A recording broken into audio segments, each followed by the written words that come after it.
tap jack. Ready? Go! Parang jumping jacks pero itatap mo lang yung paa mo. Tapos hindi rin tayo tumatalon. And make sure i-stretch natin maigi yung legs na nilalagay sa likod. At importante, engage your stomach, meaning mag-i-inhale ka tuwing magbe-bend forward. Umpisa pa lang to pero medyo intense for beginners kasi we want to burn those belly fats fast. 5 seconds.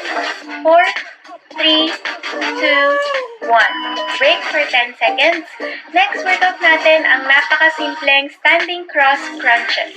Connect mo lang yung elbow sa opposite knee. Go!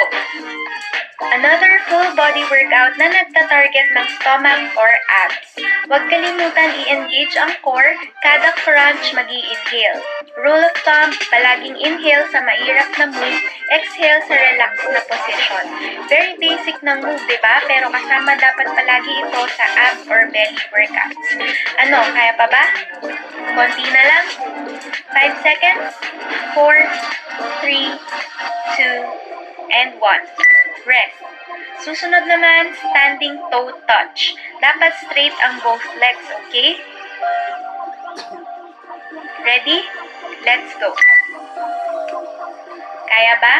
Kung mahirap, pwedeng i-bend ng konti yung leg na nakatayo. Maganda tong move na to, hindi lang para sa tiyan, pero para din sa legs and arms. Pangatlong workout pa lang to, kaya madami pa tayong energy for this. Let's go! Isipin mo yung kinain mong kamote kanina, 1/4 na nun malapit na ma-burn. Or kalahating square ng chocolate. 5 seconds. 4, 3, 2, 1. Ayan, naka 1/5 na tayo ng kabuuang belly fat workout. Next move naman ay wood chopper left side. Madali lang. Kayang-kaya, no? Go! Up and chop. Angat ang knife, then chop it down. I-bend ang knees pagbaba and turn to the opposite side para full swing tayo.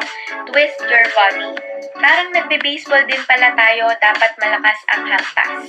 Gamitin ang buong body weight, hindi lang yung sa arms. Ngayon, we are working out our waist. Pati na rin ang back, shoulders, and legs. 5 seconds. 4, 3, 2, and 1. Break tayo. Next belly fat workout, ganun lang din. Pero sa kabilang side naman. Easy na lang to sa atin. Get ready. Let's go. Inhale and release the tension. Inhale, exhale. Inhale, exhale. Let's burn those stubborn belly fats and side fats. And let's get those abs. Pag na-burn na yung layer ng belly fat, saka lang magpapakita si abs. Kung gusto mo lang ng flat tummy, okay lang din. Either way, importante maalis ang layer of fat sa midsection natin. Not just for vanity's sake, but more of sa health natin. Okay? Next, we have reverse lunge knee up. Actually, inuuna ko yung knee up pang buwelo sa lunge position, pero gawin mo kung anong komportable sa'yo. Let's go. Lunge, knee up. Lunge, knee up. Napaka-powerful ng move na to kahit medyo mahirap kasi it really boosts our metabolism. Mas mabilis tayong nakaka-lose ng weight. Kitang-kita nyo naman, pinagpapawisan na ang midsection natin. Minsan, napapasobra talaga tayo ng kain, pero okay lang, pwede naman natin daanin sa workout or diet the next day.